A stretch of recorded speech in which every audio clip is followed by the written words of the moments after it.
Vous avez entendu la voix de Nate Dogg sur certains des plus grands morceaux du hip-hop. Regulate, 21 questions, The Next Episode. Il n'était pas toujours sous les projecteurs, mais sa voix a défini une époque. On l'appelait le roi des refrains, et ce n'était pas pour rien.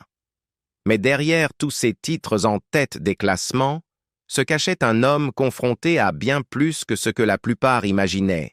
Des problèmes de santé, des épreuves personnelles et une carrière qui ne lui a jamais vraiment rendu justice. Voici l'histoire de comment Nate Dogg est passé de partout, à presque disparaître en silence. La voix qui a changé le rap pour toujours. Nate Dogg n'est pas né sous les projecteurs. Nathaniel Dwayne Hale est venu au monde le 19 août 1969 à Long Beach, en Californie. Sa jeunesse s'est construite autour de la musique gospel, des chœurs d'église et du rythme constant d'un foyer profondément religieux. Son père était pasteur, ce qui signifiait que la discipline, la foi et la musique faisaient partie intégrante de son éducation. Mais la vie à Long Beach n'était pas toujours facile, et comme beaucoup de jeunes de son quartier, Nate a dû faire face à plus que sa part de difficultés. À 17 ans, en quête de direction et de sens, Nate a pris une décision qui allait marquer sa vie. Il a quitté le lycée et s'est engagé dans les Marines des États-Unis. Il a été affecté à Okinawa, au Japon, où il a passé 3 ans au service militaire. La structure, la routine et la distance de chez lui ont permis de réfléchir. Quelque part entre les réveils matinaux et les longues journées à l'étranger, Nate a commencé à comprendre qu'il voulait autre chose, une vie fondée sur la créativité, pas sur les ordres. Lorsqu'il est rentré en Californie en 1989, ce rêve a commencé à prendre forme. Il a retrouvé son cousin Snoop Dogg et son ami de longue date Warren G, et ensemble, ils ont formé un groupe appelé 213, du nom de l'indicatif régional de Long Beach. Ils n'avaient pas grand-chose, mais ils avaient de l'ambition et un petit studio d'enregistrement à l'arrière d'un magasin de disques local. Exiguës et étouffantes, leurs sessions étaient brutes mais remplies de passion. Warren G a fini par partager une de leurs démos avec son demi-frère, un jeune producteur prometteur à l'époque, Dr. Director. Dès que Dre a entendu la voix de Nate, il a reconnu quelque chose de rare. Nate n'était pas juste un chanteur de plus en quête de succès. Il avait une présence, une tonalité, un don qu'on ne peut pas enseigner. Peu après, Nate a fait ses débuts sur l'album légendaire de Dr. Dre, The Chronic, en 1992. Son apparition sur la chanson These Notes n'a peut-être duré que quelques secondes, mais c'était suffisant. Son falsetto fluide a clôturé le morceau avec une aisance inoubliable. Ce n'était pas seulement bon. C'était différent. Sa voix transperçait tout. Ce n'était pas fort ou tape à l'œil. C'était posé, confiant, profondément humain. Le genre de voix qui ne se contente pas de remplir un morceau, mais qui le transforme. Nate ne chantait pas juste un refrain, il le réinventait.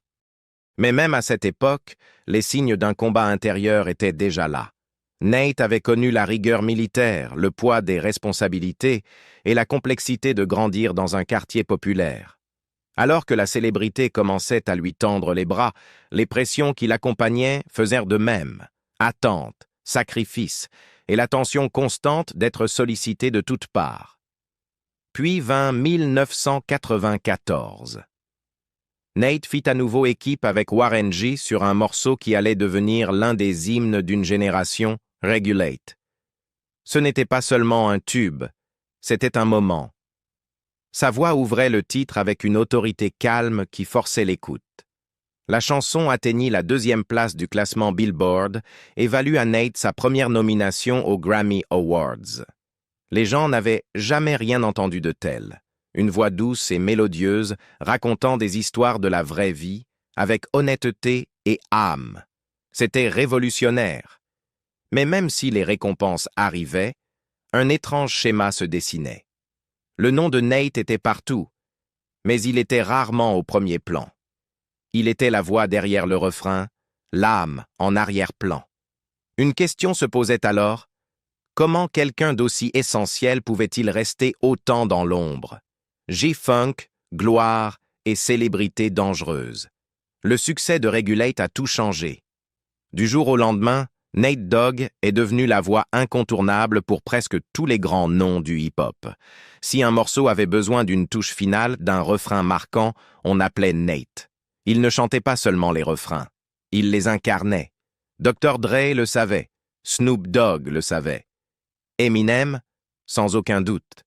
Rapidement, la voix de Nate était partout, à la radio, dans les clubs, à la télévision. Son timbre était comme un label de qualité. Dès qu'on l'entendait, on savait que le morceau allait avoir un impact différent. The Next Episode, Area Codes, Oh No, 21 questions. Chacun portait sa marque, douce mais imposante. Il ne cherchait pas à voler la vedette, mais sa présence illuminait chaque morceau. Au début des années 2000, Nate avait déjà participé à plus de 60 chansons classées dans les charts. Il comptait 4 nominations aux Grammy Awards et 3 albums solo à son actif. Pourtant, curieusement, les projecteurs restaient rarement braqués sur lui. Ce n'était pas l'artiste qu'on voyait en interview ou en tête d'affiche des tournées. Il restait en coulisses, enchaînant les sessions studio nuit après nuit, créant de la magie loin du regard du public. Il ne courait pas après la célébrité. Il semblait préférer le calme du travail en studio, ces longues sessions enfumées où naissent les vraies étincelles créatives. Mais même ces moments n'étaient pas sans pression. Plus les gens comptaient sur son talent, plus le poids sur ses épaules grandissait. En coulisses, la vie n'était pas toujours paisible. Les relations s'effritaient. Les exigences de la célébrité l'épuisaient. En 2000, ses difficultés personnelles ont commencé à se mêler à sa carrière. Une situation complexe dans sa vie privée a fait les gros titres. Soudain, l'homme à la voix d'or devenait un sujet de presse judiciaire. Le public n'a jamais eu tous les détails, mais suffisamment pour que le ton change. Pourtant, Nate a continué d'avancer. Il est revenu sur scène juste à temps pour le Up in Smoke Tour, un événement majeur dans l'histoire du hip-hop. Le rappeur Xzibit se souvient de l'instant où Nate est monté sur scène. Toute l'arène s'est arrêtée. Le public savait ce qu'il avait traversé.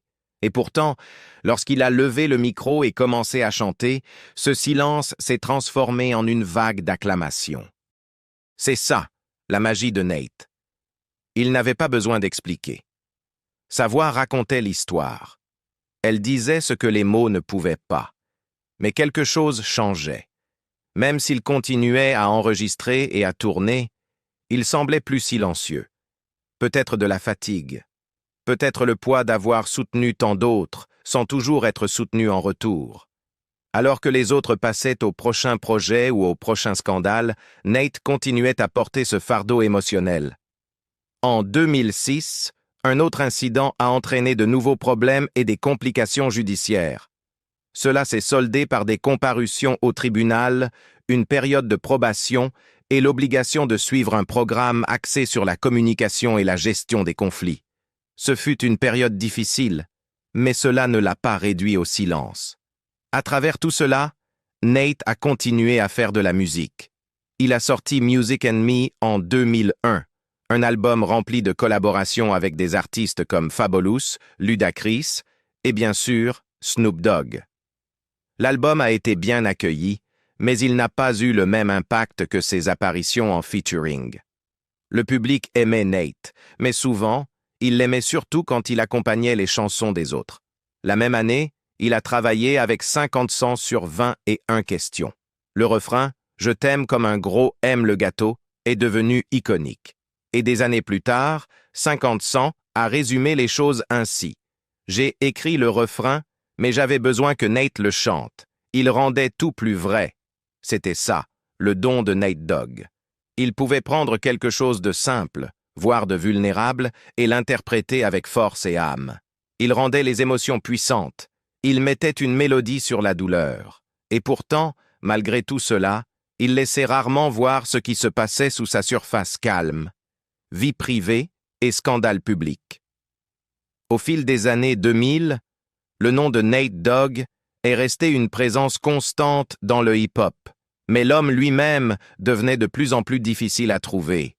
L'industrie l'adorait, certes, mais elle ne le protégeait pas. Entre les sessions d'enregistrement, les comparutions au tribunal et les soucis de santé croissants, Nate menait des batailles que peu pouvaient voir. Il continuait à prêter sa voix à d'autres. WC, DJ Quick, Bad Az, Nocturnal, et bien sûr, il restait un allié fidèle de Snoop Dogg, Daz Dillinger et Kurupt. Il n'a jamais oublié ses racines de la côte ouest.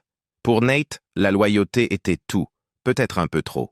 Car même si la scène musicale évoluait autour de lui, avec des beats plus polis et des refrains plus manufacturés, Nate Dogg continuait à chanter à l'ancienne. Rugueux, honnête, du gospel avec une touche urbaine. Sa relation avec Snoop Dogg allait au-delà de la musique. Ils avaient grandi ensemble à Long Beach, et Nate créditait souvent Snoop pour l'avoir aidé à naviguer les hauts et les bas de l'industrie. Warren G, un autre ami de toujours et camarade du groupe 213, est resté proche même lorsque les chemins professionnels les ont éloignés. Malgré ses collaborations avec une multitude de stars, Nate préférait garder un cercle intime. Il donnait rarement des interviews, et quand il le faisait, il détournait souvent l'attention de lui-même vers les artistes qu'il soutenait. Son humilité le rendait facile à admirer et difficile à vraiment comprendre. Mais hors scène, la tempête se formait. En 2006, un incident domestique à Newport Beach a fait les gros titres. Nate a été inculpé pour intrusion aggravée, violence physique et violation d'une ordonnance restrictive. Il aurait pénétré dans la maison d'une ex-compagne, confronté son nouveau partenaire, puis quitté les lieux. Les accusations étaient désordonnées et les médias ne se sont pas retenus. Même si 3 des 5 chefs d'accusation ont été abandonnés, les dégâts étaient faits. Le tribunal lui a imposé une probation, l'obligation de suivre une thérapie et des restrictions supplémentaires. Aux yeux du public, il devenait un exemple à ne pas suivre. Un artiste autrefois célébré désormais empêtré dans les gros titres. Ces événements ont affecté non seulement sa réputation, mais aussi certaines de ses relations personnelles. Des amis disent que Nate s'est replié sur lui-même pendant cette période, s'éloignant à la fois des médias et de son entourage. Des rumeurs de tension avec certains collaborateurs ont circulé, notamment sur la difficulté à le soutenir dans ces moments compliqués. Pourtant, des artistes comme Xzibit et Eminem ne l'ont jamais lâché. Ils ont continué à travailler avec lui, lui offrant un espace créatif et un soutien personnel. Ses fils, grandissant dans son ombre, ont vu la tension. Lil Nate Dogg et N.I.L. ont plus tard parlé d'un père à la fois fier et distant. Le studio était son sanctuaire, mais le monde extérieur représentait un tout autre type de pression. Pourtant, Nate restait présent, discret mais bien là, donnant des conseils, du soutien et suivant de près leurs premiers pas dans la musique. Il parlait rarement de sa famille en public, mais ceux qui le connaissaient savaient, ses enfants étaient tout pour lui, combat de santé et dernières années. Il y avait une raison pour laquelle Nate se retirait souvent des projecteurs. Il ne cherchait pas la gloire, il cherchait la paix. Après des années de tournées, d'enregistrements et de luttes personnelles, son énergie s'orientait vers quelque chose de plus calme. Mais la paix n'allait pas venir facilement. En 2007, les signes étaient impossibles à ignorer. Ce mois de décembre, Nate a subi un premier AVC. Il a touché le côté gauche de son corps, le laissant partiellement paralysé. Pour un homme connu pour sa présence scénique et sa voix puissante, ce fut un coup dur. Pourtant, l'espoir restait présent. Son manager et ami de longue date, Rod McGrew, a donné aux fans une raison d'y croire. Nate, disait-il, restait lucide. Il pouvait parler, sourire, se souvenir des paroles. Il était concentré sur sa rééducation, déterminé à revenir plus fort. Les fans ont envoyé leurs vœux. Sa famille est restée proche. Et pendant un temps, on a cru qu'il pourrait surmonter cette épreuve. Puis est venu le second AVC. En septembre 2008, Nate a été frappé à nouveau, cette fois plus sévèrement. Il est devenu complètement paralysé et a eu besoin de soins constants. Sa voix, autrefois le cœur des refrains de la côte ouest, s'est tue. Son corps, autrefois discipliné par les années dans les Marines, ne répondait plus. Il ne pouvait plus marcher, ni parler. La rééducation signifiait désormais des fonctions de base. Respirer, manger. La communication se réduisait à des mouvements des yeux et des gestes subtils. Amis et familles venaient régulièrement. Certains l'aidaient au quotidien. D'autres s'asseyaient simplement à ses côtés, faisaient jouer de la musique, parlaient comme avant. Ses fils sont restés proches, s'adaptant à cette nouvelle réalité où l'homme qu'il connaissait était toujours là, mais profondément transformé. Nate, toujours artiste dans l'âme, montrait encore des émotions lorsqu'il entendait de la musique. Ses yeux suivaient le rythme. Un clin d'œil, un regard. Sa manière de rester connecté au monde qu'il avait contribué à façonner. Même dans cette période de silence, le soutien ne faiblissait pas. Ceux qui avaient travaillé avec lui restaient en contact. Les artistes prenaient de ses nouvelles. Un projet de chorale gospel qu'il rêvait autrefois de créer restait dans les esprits de ses proches. Son souhait, dans ces derniers jours, était simple. Rendre ses parents fiers. Revenir à la musique qu'il avait formée, non pas en tant qu'interprète, mais en tant qu'homme enraciné dans la famille et la foi. Au final, la scène a peut-être plongé dans le silence, mais son esprit ne l'a jamais quitté. La musique jouait encore en fond, et même si les mots n'étaient plus prononcés, on pouvait encore les ressentir. Nate Dogg, toujours à l'écoute, toujours présent, toujours partie intégrante du son. Quand le corps trahit la musique. Dans les mois qui ont suivi son deuxième AVC, le monde de Nate Dogg est devenu bien plus silencieux. Les lumières vives de la scène avaient disparu. Le téléphone sonnait moins. Le rythme de vie, autrefois rempli de voyages, de sessions en studio et de concerts, avait presque entièrement ralenti. Et pourtant, ce qui rendait tout cela si déchirant, c'était ceci. Nate était encore pleinement là, mentalement. Il se souvenait. Il comprenait. Il était conscient. La même voix qui avait marqué toute une époque de la musique lui appartenait toujours. Mais son corps ne répondait plus comme avant. Ses proches disaient qu'il gardait espoir. Son manager et ami de longue date, Rod McGrew, racontait que Nate avait commencé à retrouver des fragments de mémoire. Il pouvait tenir des conversations, reconnaître des visages familiers et suivre ce qui se passait autour de lui. Certains parlaient même doucement d'un possible retour à la musique un jour. Mais ceux qui lui rendaient visite connaissaient la réalité. La lumière dans ses yeux était encore là, mais elle était plus faible. Imaginez seulement être quelqu'un dont la voix était autrefois partout, à la radio, dans les clubs, sur les enceintes de voitures, et se réveiller un jour incapable de chanter une seule note. Entendre le monde continuer sans vous, avec de nouveaux morceaux, de nouveaux artistes, dont beaucoup avaient marché sur les chemins que vous aviez ouverts. Et tout ce que vous pouvez faire, c'est écouter. Durant ces dernières années, Nate a vécu majoritairement loin des projecteurs. Pas de tournée d'adieu, pas d'annonces publiques, juste des journées calmes, du temps pour guérir, espérer, attendre peut-être, une dernière occasion de faire ce qu'il aimait le plus.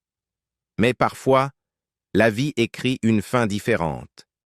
Le 15 mars 2011, Nate Dogg est décédé à Long Beach. Il n'avait que 41 ans. La cause a été attribuée à des complications liées à ses AVC précédents, avec également des problèmes cardiaques mentionnés. Pour ceux qui avaient suivi sa musique et ressenti un lien avec sa voix, ce n'était pas seulement un jour triste, c'était la fin d'un son, une sorte de fréquence musicale qui avait défini une génération. Les hommages sont arrivés rapidement. Sur les réseaux sociaux, artistes et fans ont exprimé leur respect. Snoop Dogg, son cousin et collaborateur de toujours, a écrit « Je suis si triste mais si heureux d'avoir grandi avec toi, et je te reverrai un jour. » The Game a partagé ses émotions également. « J'ai perdu un ami. Je suis déjà passé par là. Larmes, souvenirs. Un jour, quelqu'un nous perdra aussi. Vivre jusqu'à ce jour est notre seule option. » Et 50 Cent, qui avait travaillé avec Nate sur le titre 21 questions, a résumé simplement mais avec puissance. Repose en paix. Il comptait beaucoup pour la musique de la côte ouest. J'ai toujours été fan.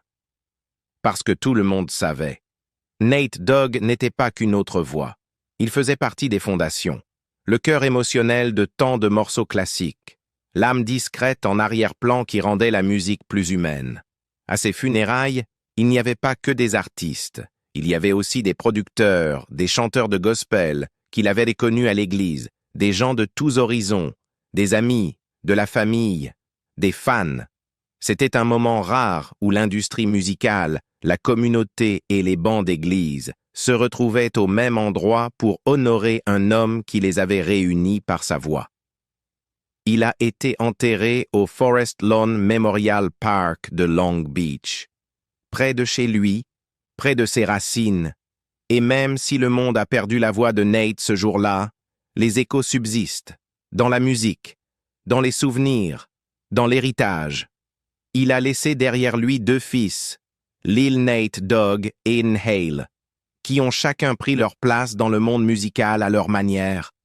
Leurs styles sont peut-être différents, mais on y entend encore l'influence, cette fluidité, cette émotion dans la voix, ce sens de transformer un refrain en quelque chose d'inoubliable. Ce que Nate a commencé, il le continue. Et même si personne ne peut vraiment le remplacer, sa voix vit encore à travers eux, à travers les morceaux qu'il a marqués et à travers tous ceux qui appuient encore sur lecture pour laisser ces mélodies remplir la pièce. Nate Dogg nous a donné bien plus que des refrains. Il nous a offert une émotion, une âme et une voix qui rendaient chaque chanson plus profonde. Mais derrière ce son se cachait un homme affrontant des batailles que peu ont vues. Quel est le moment ou le couplet de Nate Dogg qui vous a le plus marqué? Et pensez-vous qu'il ait un jour reçu la